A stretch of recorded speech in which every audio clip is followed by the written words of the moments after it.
할렐루야. 네, 새해가 밝았습니다. 2022년 올지 안 올지 몰랐지만 왔네요. 벌써. 그죠? 22년이라는 그 새해는 아무도 걸어가지 않는 길이라고 누구나 다 알고 있을 겁니다. 아무도 걸어가지 않았지만 우리보다 앞서가시는 분은 계십니다. 바로 하나님이시죠. 그렇기 때문에 우리는 하나님이 앞서가신 그 길, 그분의 길을 따라 살아가면 하나님이 우리의 삶을 지켜주실 것이고 또한 하나님이 원하시는 삶대로 살아갈 겁니다. 그래서 우리는 항상 2022년 아무도 걸어가지 않는 길도 담대히 걸어갈 수 있는 것은 다른 것 때문에 담대한 것이 아니라 또한 우리가 가지고 있기 때문에 무엇인가 내게 든든한 백이 있기 때문에가 아니라 하나님 때문에 우리가 담대히 걸어갈 수 있다는 그 사실을 믿고 걸어가는 저와 여러분이 되길 간절히 원합니다. 오늘부터 수요 예배는 부 목사님들이 마태복음을 가지고 계속 시리즈로 이어갑니다. 첫 타자가 중요한데 참 어렵습니다. 그렇죠? 왜냐하면 처음 시작할 때에 결혼에 대한 것들을 이야기하지 않을 수 없잖아요. 근데 많은 결혼에 대한 이야기들은 들었을 겁니다. 근데 저는 결혼을 보면서 여러분에게 한번 도전을 주었으면 좋겠습니다. 우리는 마태복음, 마가복음, 누가복음, 요한복음 다르게 얘기하면 4복음서라고 얘기하고 4복음서의 공통점은 복음이라는 겁니다. 그렇죠? 예수님이 이 땅 가운데 오셨을 때 행하셨던 그 일은 예나 지금이나 변하지 않을 겁니다. 그리고 우리가 죽고 난 이후에도 우리 후손들은 하나님을 믿기만 하면 그 복음서의 내용을 가지고 계속 또한 믿고 배울 겁니다. 그렇다면 마태가 본 그 복음서, 또 마가가 본 기록한 그 복음서, 또한 누가가 본, 또한 요한이 본 그 복음서가 각자 틀린 이유가 있다는 겁니다. 그렇죠? 마태는 대상에 따라서 또한 그 대상에 맞는 그 복음서를 기록했어요. 그렇다면 한번 우리들의 삶 속에서도 적용해 볼 것이 무엇이냐면 예수님이 이 땅 가운데 오셔서 행했던 그 많은 사건들을 나의 관점으로 하나하나 배열하기 시작한다면 나는 어떤 기준으로 그것을 배열할까 한번 생각해 보시기 바랍니다. 왜냐하면 마태복음을 본 그 마태복음을 기록한 마태는 그 모든 그 관을 무엇으로 봤냐면 예수는 구약에 예언된 메시아다라는 그 관점을 가지고 하나하나 증명하고 그 예수님이 행하셨던 그 일들을 부활 이후에 우리에게 오신 그 예수님이 구약에 약속한 그 구약에 예언한 그 하나님이었구나라는 것을 받아들였기 때문에 마태복음을 기록했다는 겁니다. 우리도 지금도 부활하신 그 예수님을 믿고 또한 다시 이 땅에 오실 예수 그리스도를 사모하고 살아가는 자들이 바로 우리들이잖아요. 그렇다면 예나 지금이나 변하지 않는 이 사건을 나는 그 어떠한 사건 안에 내 삶 가운데 어떻게 배치를 하면서 하나의 복음서를 기록할지 한번 생각해 보시라는 겁니다. 왜냐하면 그때 그 장소에 그 사람에게 있었던 그 사건이 그 사람으로 끝난다고 그러면 저와 아무 상관이 없잖아요. 근데 2022년을 살아가고 앞으로 다가오는 그날이 또 우리에게 펼쳐질 때 이 사건이 이 일들이 나의 인생 가운데 어떻게 배열하느냐에 따라서 내가 그 복음 안에 더 깊이 들어가고 감격할 수 있기 때문에 그렇다는 겁니다. 세리 마태라고 하는 그 레위라는 그 사람은 이 복음서를 기록할 때에 왜 처음부터 왜 예수님의 족보에 대한 이야기를 기록했을까라고 이야기 한번 물어본다면 여러분들은 어떻게 대답하시겠습니까? 그냥 아무 생각 없이 마태가 그렇게 기록했을까요? 그가 예수님의 모든 것들을 보았잖아요. 예수님의 12 제자 중에 한 사람이잖아요. 그렇다면 예수님이 부활한 이후에 이 땅에 오신 예수 그리스도를 그는 어떻게 해요? 내 민족, 내 동포인 그 유대인들에게 증거하고자 하는 그 마음이 불타오르지 않았다면 이 복음서는 기록할 수 없었다는 겁니다. 그렇기 때문에 우리는 그 마태의 관점에서 마태복음을 하나하나 흘러가는 대로 우리가 읽고 그 안에서 하나님이 우리에게 들려주시고자 하는 그 메시지가 무엇인지 찾아가는 것이 중요하다는 거예요. 그렇죠? 그렇기 때문에 우리는 마태복음 처음에 나와 있는 이 족보를 가지고 어렵다라고 생각할 것이 아니라 이 족보에 담겨져 있는 그 의미가 무엇인지 다시 한번 생각해 보아야 한다는 겁니다. 오늘은 복음의 위대함이라는 제목으로 말씀드립니다. 그렇죠?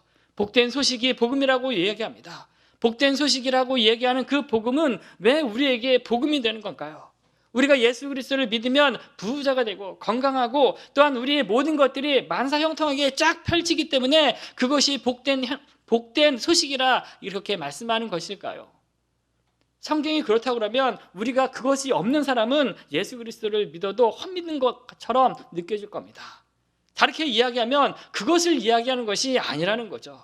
복된 소식은 다른 것이 아니라 우리가 영원히 죽을 수밖에 없는 우리를 한 사람 한 사람을 살리기 위해서 예수 그리스도가 친히 이 땅 가운데 오셨다는 그 사실부터 우리가 출발한다는 겁니다. 그리고 그분이 십자가 지심으로 말미암아 나는 다시 살아났다는 것, 그리고 그분이 다시 이 땅 가운데 오실 때에 나는 그분을 맞이한다는 것, 그리고 우리는 잠시 잠깐 이 땅 가운데 머물지만 언젠가 다시 우리가 그분을 만날 때가 있고 영원한 하늘나라에서 그분과 영원토록 함께한다는 그 사실이 내 삶 가운데 믿어지지 않는다면 이것은 복된 소식이 될 수 없다는 거죠. 예전에 많은 사람들, 우리가 위대한 인물들을 보면서 그분의 훌륭한 것들을 나열한다고 해서 내가 그분들을 다 알아가는 그 지식이 충분하다고 해서 내가 그분을 다 아는 것이 아니지 않습니까?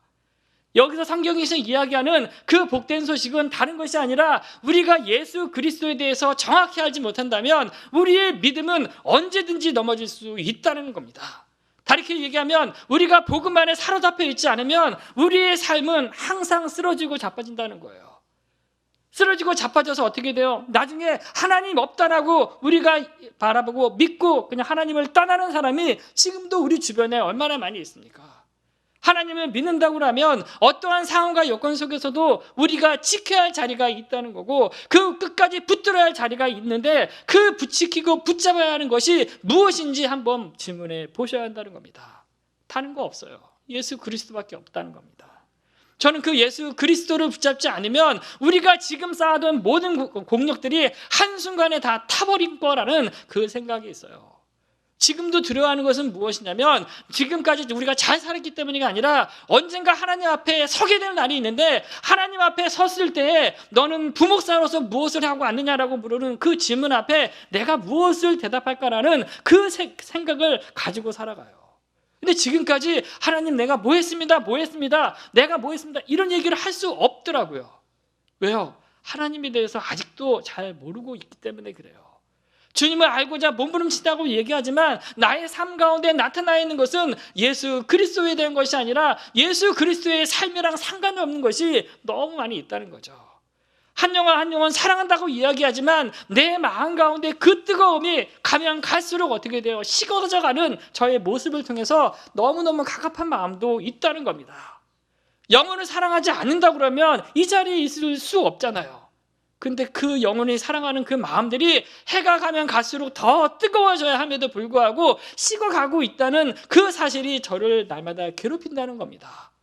그래서 우리는 다시 한번 돌아가야 돼요. 예수님이 그때 당시 하셨던 그 일로 다시 한번 바라보면서 왜 우리 가운데 오셔야 했는지, 우리가 예수 그리스도를 통해서 다시 회복할 것이 무엇인지 다시 보아야 한다는 겁니다. 그냥 왔다 갔다 하는 그런 신앙을 이야기하는 것이 아니에요. 진짜 내 목숨을 걸고 내가 예수 그리스도 앞에 내가 죽도록 내가 헌신하지 않는다 그러면, 내가 예수 그리스도 앞에 모든 것을 내려놓지 않는다면 우리의 믿음이 과연 살아있는 믿음인지 한번 되돌아보셔야 한다는 거죠. 저는 이 자리에 있는 저와 여러분이 그 예수 그리스도에게 미쳐버렸으면 좋겠습니다. 완전히 그냥 다른 사람들을 보면 저 사람 정신 나갔다라고 얘기할 그 말을 한번 들었으면 좋겠습니다. 왜 그랬을까요? 예수 그리스도께 미친 사람들이 그렇게 미쳤을 때에 그들이 나타난 그 행동 때문에, 그들의 삶 때문에 우리 한국교회가 이렇게까지 부흥했던 거 아니겠습니까? 미치지 않으면, 우리가 예수 그리스도에 깊이 빠져있지 않으면 우리는 다음 세대의 부흥을 이야기할 수 없다는 거예요. 하나님을 찾지 않는데 어떻게 하나님이 하나님의 큰 은혜를 부어주시겠습니까? 내가 하나님 앞에 몸부림치지 않는데 하나님이 어떻게 나의 기도를 그냥 다 응답해 주시겠습니까? 흥분하지 말아야 되는데. 왜 그러냐면 갈수록 그 예수 그리스도에 대해서 멀지 않았잖아요. 좀 뜨거워져야 되지 않습니까? 우리가 잘 사는 게 우리의 인생의 목적이 아니지 않습니까? 우리가 어떻게 하면 하나님 앞에 바로 살고 하나님이 우리 가운데 왔을 때 참 착하고 충성된 종아, 이 한마디를 들려고 우리가 살아가는 거 아니겠습니까? 너는 이 땅 가운데 50평생, 아니 50년을 내가 너한테 이 시간을 주었는데 너는 나를 위해서 무엇을 하고 왔느냐라고 물어봤을 때 어떤 대답을 하시겠습니까? 전 부끄럽더라고요. 부끄러워요.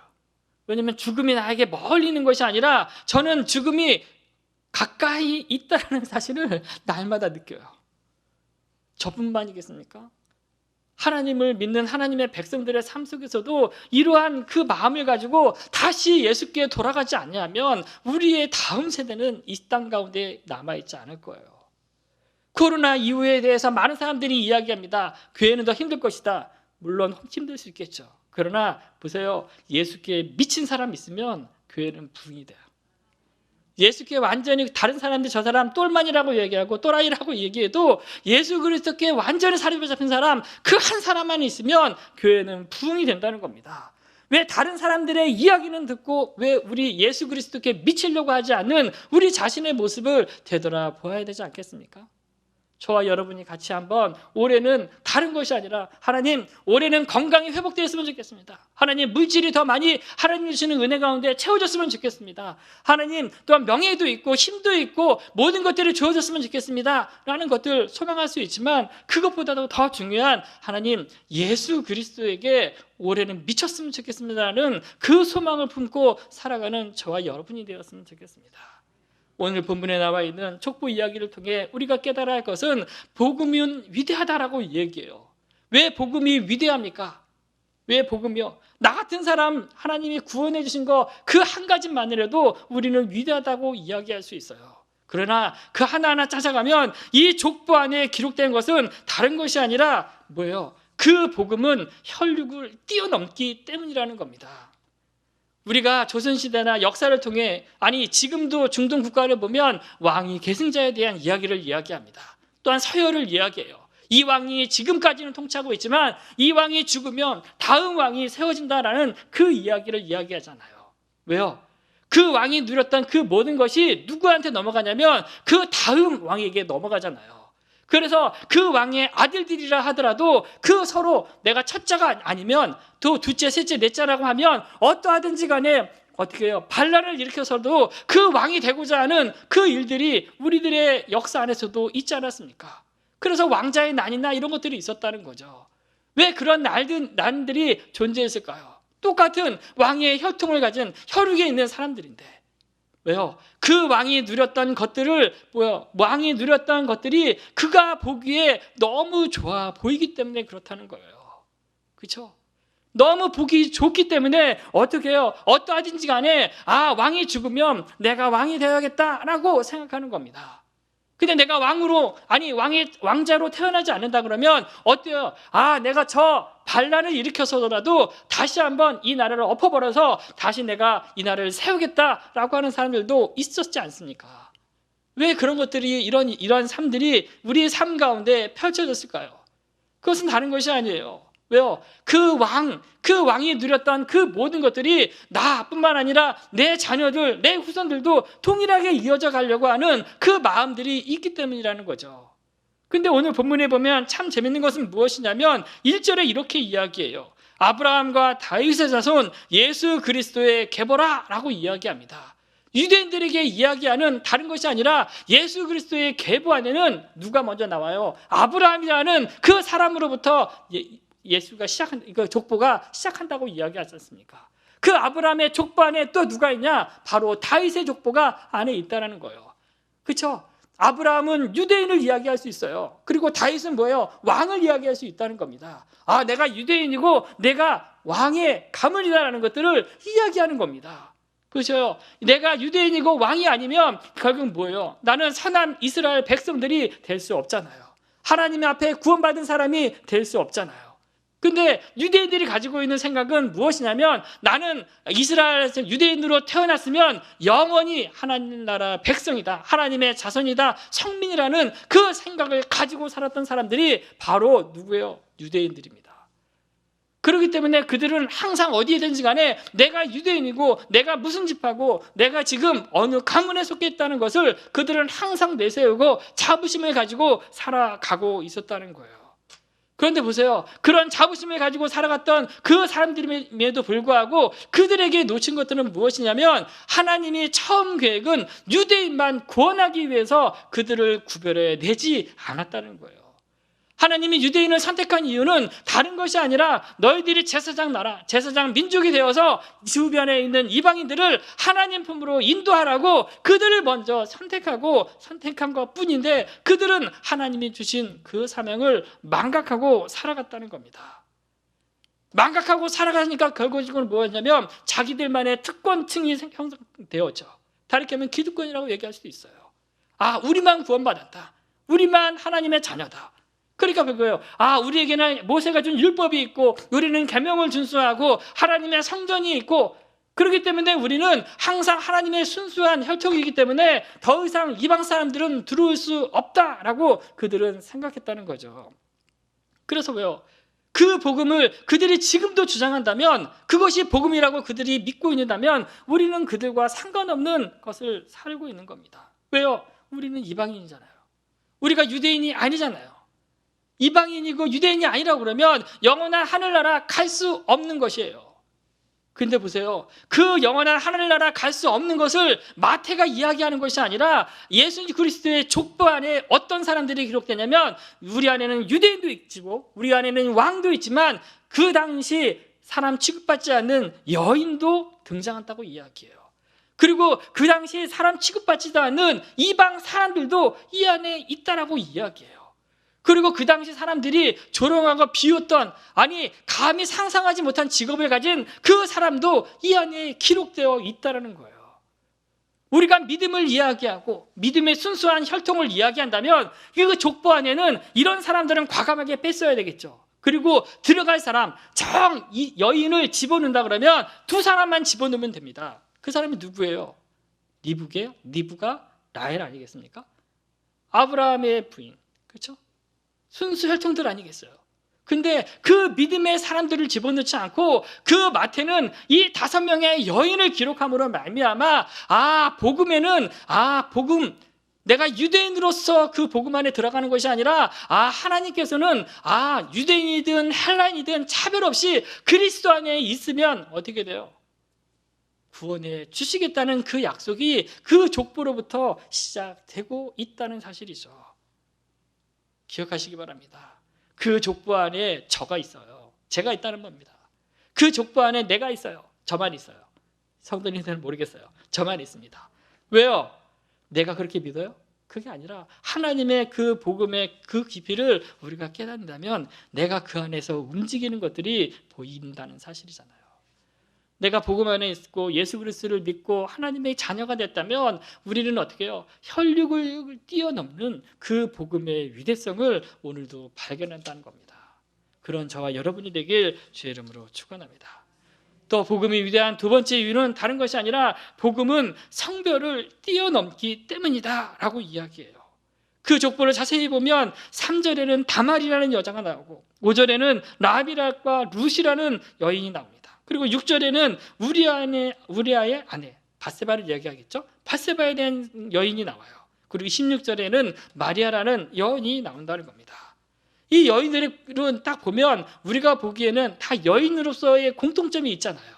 그리고 또 하나는 그 여인들은 우리가 윤리 도덕적인 가치관으로 볼 때는 참 흔히 말해 부도덕한 사람들이에요.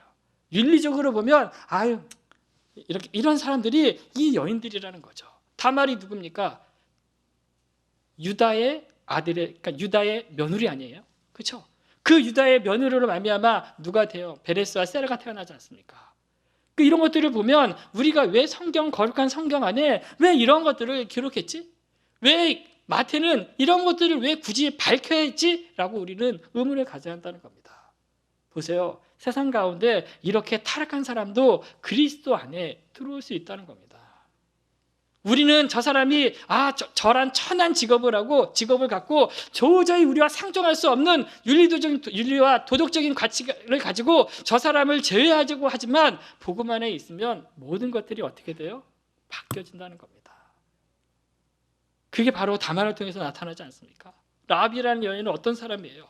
가나안 정탐했던 그 두 정탐꾼 숨겨진 것밖에 없잖아요. 그리고 그 여인으로 말미암아 어떻게 돼요? 그 집안이 구원을 받잖아요. 근데 놀라운 것은 성경은 그 여인을 기생이라고 이야기해요. 약간 나쁜 의미가 있겠죠. 그럼에도 불구하고 마태는 왜 이 여인을 왜 족보 안에 기록했는가? 다른 게 아니에요. 천한 직업 중요하지 않습니다. 그리스도 안에 있다는 것이 더 중요한 거예요. 지금은 천한 직업이고 지금 이 천한 직업을 끝까지 사는 것이 아니라 그 천한 직업을 내려놓고 다시 회개하고 돌이키고 결단했을 때에 하나님은 그 사람들조차도 예수 그리스도의 족보 안에 들어오도록 만드셨다라는 그 사실이 중요한 거 아니겠습니까? 루시라는 여인은 누굽니까? 모압 여인이에요. 모압 여인. 그가 잘한 건 무엇이냐면 시어머니인 나오미를 끝까지 모였다. 순종했다는 거 그거밖에 없어요. 그런데 보면 그 모압이라는 그 여인은 이스라엘 사람들이 가장 경멸하는 사람들이라는 겁니다. 보세요. 이방 여인이에요. 또 여인이에요. 또 모압 사람이에요. 이스라엘 사람인 그 유대 사람들이 싫어하는 모든 것들을 가지고 있는 그 사람들 안에 예수님의 족보가 그 사람들 안에 있다라는 사실이 우리에게는 은혜가 된다는 겁니다. 우리아의 아내는 어떻습니까? 다윗과 동침하잖아요. 그리고 그 우리아 충신이 이 일로 인해서 죽임을 당하잖아요. 우리가 볼 때는 저런 일들을 하면서 왜 이런 사람들의 이야기를 왜 족보 안에 기록했는가 하는 것이 아니에요.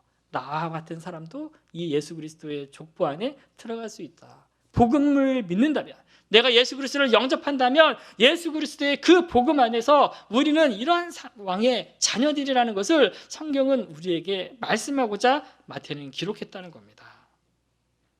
마태가 참 이 여인들을 기록했기 때문에 우리는 참 여인으로 태어난 것에 대해서 참 위로가 되는 겁니다. 그렇죠?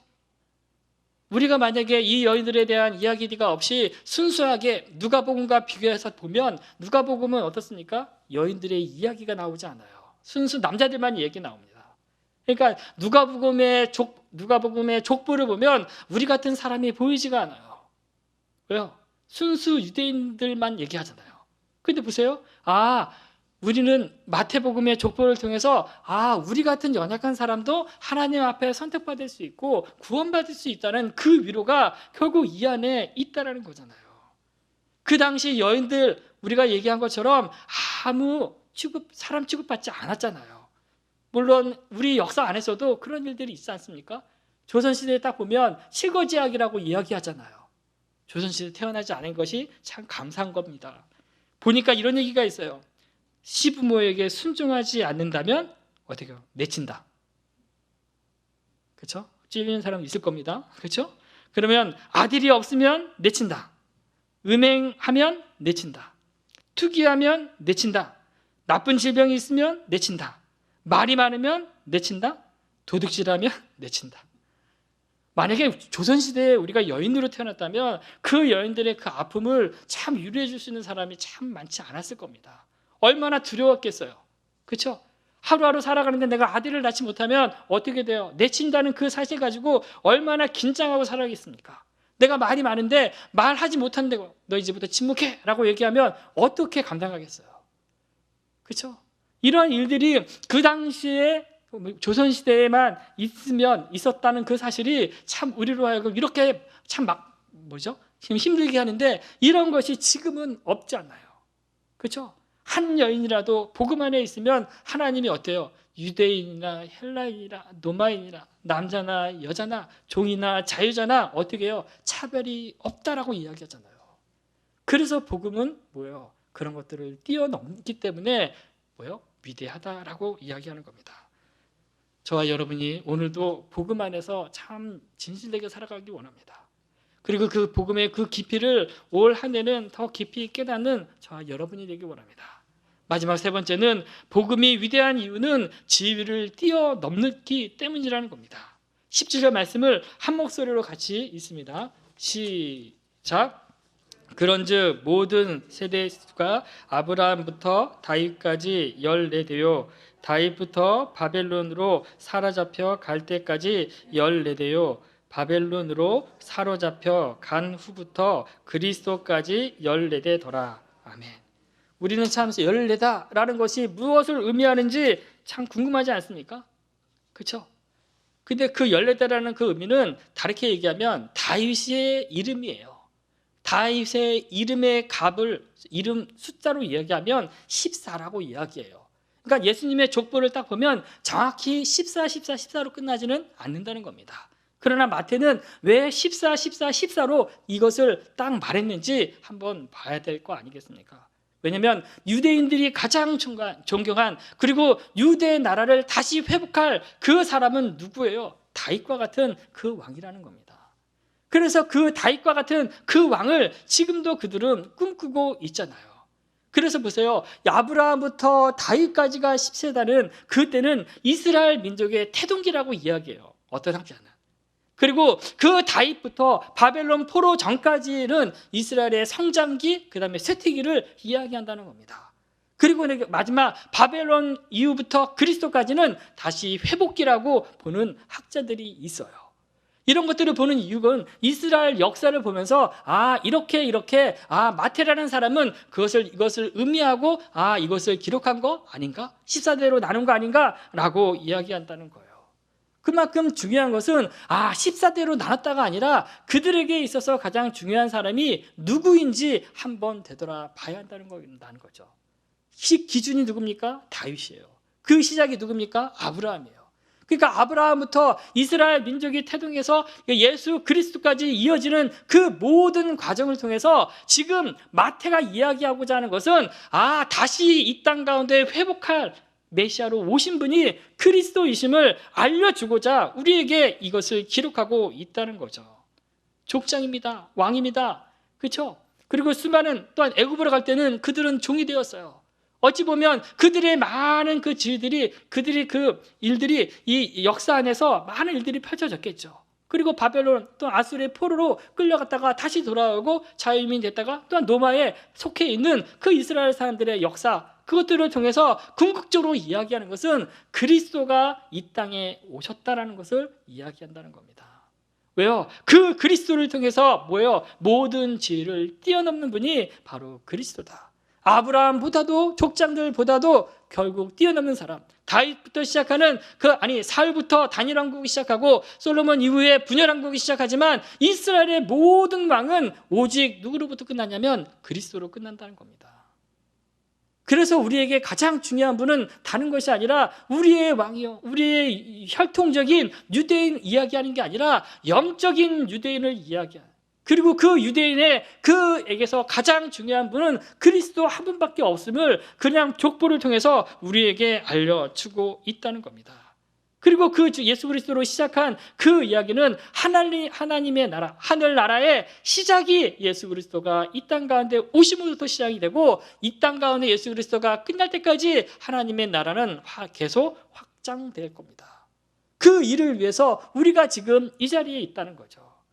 오늘도 살아가는 한 사람들의 삶 속에서 우리가 깨달을 것은 무엇이냐면 왕이 중요한 게 아닙니다. 우리의 지위가 중요한 게 아니라는 거예요. 우리가 어떠한 사람이라 하더라도 우리가 어떠한 직책이나 어떠한 지위를 가지고 있든지 간에 복음 안에서는 차별이 없다라는 겁니다. 그리스도 안에서는 우리는 다시 어떻게 돼요? 하나이라는 그 사실이 우리에게 마태가 들려주고자 한다는 겁니다. 다시 한번 여러분에게 숙제를 내주고 싶습니다. 다른 숙제가 아니에요. 이 사건들을 마태는 족보로부터 시작이 됐다면, 그렇죠? 나는 예수 그리스도가 하셨던 그 사건들을 하나하나 토막을 내고 그것을 한번 나의 복음이라는 관점에서 한번 기록해 보시기 바랍니다. 그리고 나서 나의 그 복음이 다른 사람에게 전하는 일에 저와 여러분이 앞장섰으면 좋겠어요. 그게 바로 전도 아니겠습니까? 마태가 이야기하는 복음을 이야기하는 것이 아니라, 마가가 이야기하는 복음만 이야기하는 것이 아니라, 누가나 요한이 얘기했던 복음만 이야기하는 것이 아니라 예수님의 그 사건을 오늘 2022년을 보면서 나에게 있어서 그 사건이 어떠한 의미인지 내 복음 안에서 내가 깨닫고 그분을 만나고 그분을 증거하는 일에 앞장서 나가는 저와 여러분이 되길 주의 이름으로 축원합니다. 기도하겠습니다. 주신 말씀을 가지고 같이 기도하기 원합니다. 복음에는 차별이 없습니다. 복음은 혈육을 뛰어넘습니다. 복음은 또한 지위를 뛰어넘고 또한 복음은 또한 우리의 성별을 뛰어넘습니다. 그래서 이 세상의 어떤 것보다 복음 안에 있으면 우리는 한 형제요 한 자매라는 사실입니다. 그래서 우리들의 삶 속에서 복음 안에 있다는 것, 내가 예수 그리스도를 믿지 않으면 복음 안에 있는 것이 아닙니다. 내가 예수 그리스도를 주로 고백하지 않으면 우리는 복음을 알 수 없고 복음을 또한 믿는 것도 아니라는 겁니다. 오늘도 저와 여러분의 삶 속에서 그 복음 앞에 우리가 더 깊이 들어가는 하나님의 자녀가 될 수 있도록 같이 기도해 주시기 바랍니다. 같이 기도하겠습니다. 사랑의 하나님 감사를 드립니다. 오늘도 하나님 마태가 본 복음서를 우리가 또한 읽고 또 마태가 기록한 그 족보를 통해서 우리에게 말씀하시고자 하는 것이 무엇인지 듣는 은혜로운 시간들이 되길 원합니다. 하나님 복음에는 하나님의 혈육을 뛰어넘습니다. 하나님 복음은 하나님 성별을 뛰어넘습니다. 또한 하나님 그 복음은 지위를 뛰어넘습니다. 그래서 이 복음을 간직한 자는 그리스도 안에서 하나이고 한 형제요 한 가족이라는 그 사실이 우리에게서는 너무 중요하다는 거죠. 그래서 하나님 우리가 복음 앞에 날마다 우리 자신을 되돌아보기 원하고 마태가 복음서를 기록한 것을 따라갈 때마다 어떠한 마음으로 하나님 그 기록했는지 우리가 더 깊이 알고 깨닫는 은혜로운 시간들이 될 수 있도록 인도해 주시옵소서. 항상 복음에 대해서 들었지만 또한 예수 그리스도에 대해서 알았지만 단편적인 사실로만 끝나는 것들이 또한 많이 있음을 고백합니다. 하나님 마태복음이 끝날 때까지 우리가 하나님 그 말씀을 들을 때마다 다시 한번 그 마태의 입장에서 복음서를 보는 그 눈이 우리들의 삶 가운데 열리는 은혜로운 시간이 될 수 있도록 인도해 주시옵소서. 하나님 감사를 드립니다. 주님 찬양합니다. 사랑하는 하나님 감사를 드립니다. 오늘도 하나님 마태가 기록한 마태복음을 통해서 마태의 눈으로 하나님 예수 그리스도의 족보를 잠시 살펴보았습니다. 복음에는 하나님의 혈육을 뛰어넘습니다. 복음은 하나님 성별을 뛰어넘습니다. 또한 하나님 복음은 지위를 뛰어넘습니다. 그래서 복음이 위대한 겁니다. 우리가 그 복음 안에 있기 원합니다. 하나님 그리스도 안에 있지 않으면 우리는 복음을 받아들이는 자가 아님을 우리가 분명히 인식하고 올 한 해 하나님 예수 그리스도에게 미쳐가는 하나님의 사람들로 거듭날 수 있도록 인도해 주시옵소서. 감사드리오며 우리를 구원하신 예수 그리스도의 이름으로 기도합니다. 아멘.